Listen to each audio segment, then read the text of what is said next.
सच्चरित्र अध्याय 1 वंदना। गेहूँ पीसने वाला एक अद्भुत संत।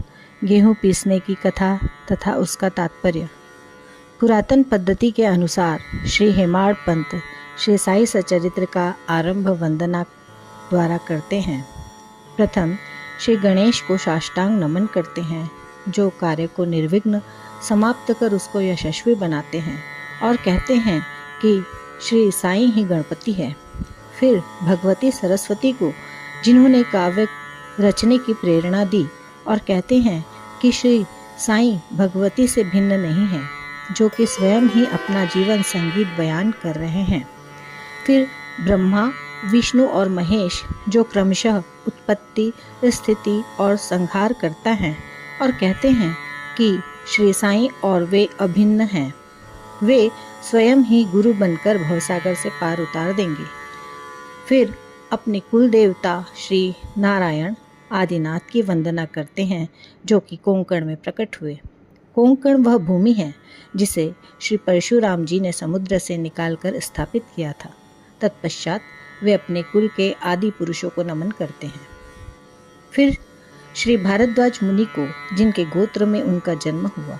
पश्चात उन ऋषियों को, जैसे याज्ञवल्क्य, भृगु, पराशर, नारद, वेदव्यास, सनक, सनंदन, संत कुमार, शुक, शौनक, विश्वामित्र, वशिष्ठ, वामदेव, जैमिनी, वैशंपायन, नवयोगेंद्र इत्यादि तथा आधुनिक संत जैसे निवृत्ति, ज्ञानदेव, सोपान, मुक्ताबाई, जनार्दन, एकनाथ, नामदेव, तुकाराम, कान्हा, नरहरि आदि को नमन करते हैं।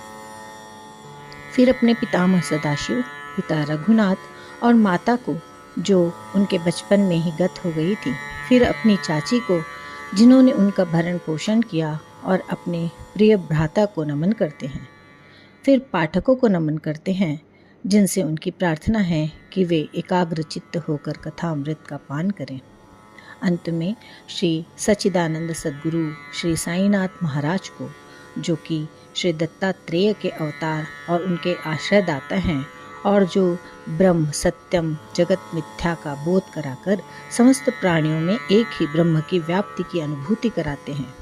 सर्वश्री पाराशर, व्यास और शांडिल्य आदि के समान भक्ति के प्रकारों का संक्षेप में वर्णन कर अब ग्रंथकार महोदय निम्नलिखित कथा प्रारंभ करते हैं। गेहूँ पीसने की कथा। सन 1910 में मैं एक दिन प्रातःकाल श्री साई बाबा के दर्शनार्थ मस्जिद में गया। वहाँ का विचित्र दृश्य देख मेरे आश्चर्य का ठिकाना न रहा कि साई बाबा मुंह हाथ धोने के पश्चात चक्की पीसने की तैयारी करने लगे। उन्होंने फर्श पर एक टाट का टुकड़ा बिछा उस पर हाथ से पीसने वाली चक्की रखी। उन्होंने कुछ गेहूँ डालकर पीसना आरंभ कर दिया। मैं सोचने लगा कि बाबा के चक्की पीसने से क्या लाभ है। उनके पास तो कोई है भी नहीं, और वे अपना निर्वाह भी भिक्षावृत्ति के द्वारा ही करते हैं। इस घटना के समय वहाँ उपस्थित अन्य व्यक्तियों की भी ऐसी ही धारणा थी, परंतु उनसे पूछने का साहस किसे था।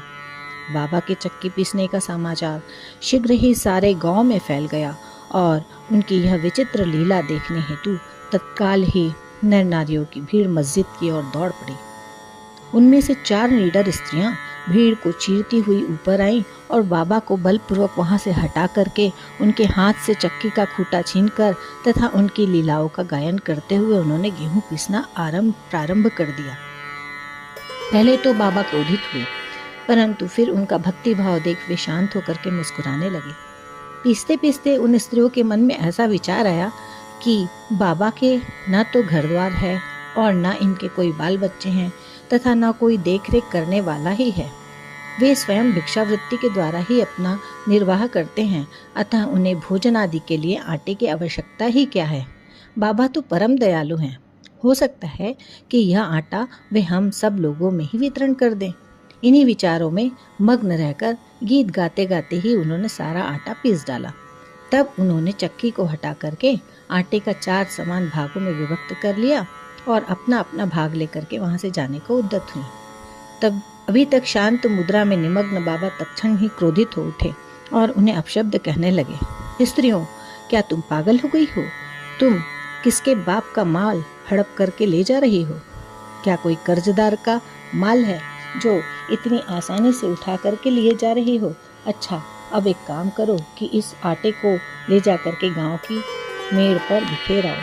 मैंने शिरडी वासियों से प्रश्न किया कि जो कुछ बाबा ने अभी किया है उसका यथार्थ में क्या तात्पर्य है। उन्होंने मुझे बतलाया कि गांव में विषुचिका का जोरों से प्रकोप है और उसके निवारणार्थ ही बाबा का यह उपचार है। अभी जो कुछ आपने पीसते देखा था वह गेहूं नहीं वरन विषुचिका था जो पीस करके नष्ट कर दी गई है। इस घटना के पश्चात सचमुच विषुचिका की संक्रामकता शांत हो गई और ग्रामवासी सुखी हो गए।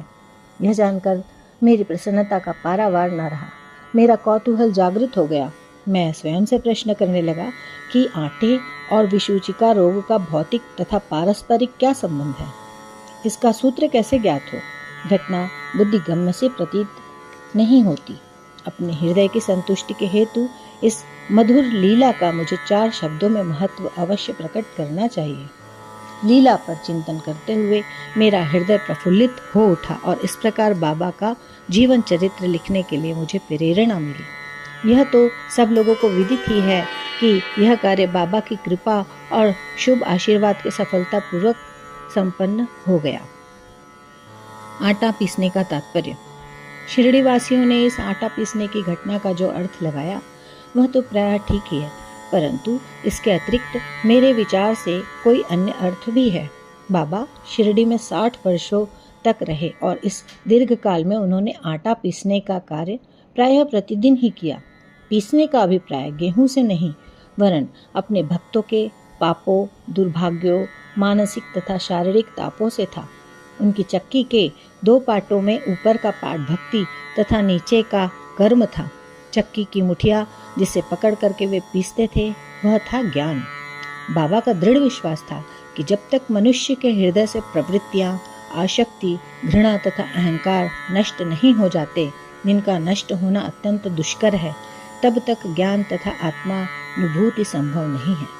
यह घटना कबीर दास जी की इसके तदनुरूप घटना की स्मृति दिलाती है। कबीर दास जी एक स्त्री को अनाज पीसते देख अपने गुरु निपट निरंजन से कहने लगे कि मैं इसीलिए रुदन कर रहा हूँ कि जिस प्रकार अनाज चक्की में पीसा जाता है उसी प्रकार मैं भी भवसागर रूपी चक्की में पिस जाने की यातना का अनुभव कर रहा हूँ।